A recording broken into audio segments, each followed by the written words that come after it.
Все горит, короче, все нормально. Камин реагирует на все.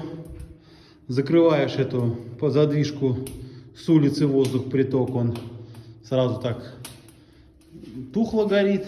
А чуть температуру побольше, он сразу этот самый бежит. Воздух вот идет вот с боков. Вот отсюда идет воздух. С боков.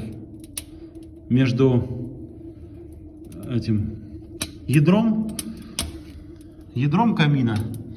Это вот отдельно шамотное ядро камина. И между дверцей.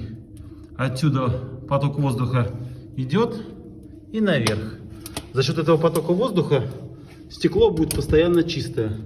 То есть копоть от него все время отводится наверх. Двойной зуб работает. В общем, все нормально. Пахнет дымом? Да ничем не пахнет. Ну все, видишь, все нормально у нас. Ничего не пахнет, камин топится. Камин топится. Сейчас подальше отойдет камин. Ну вот так вот выглядит. Бумага не горит, бумага уж не горючая. Дергается, видео дергается, потому что свет мерцание герц, короче, мерцает это.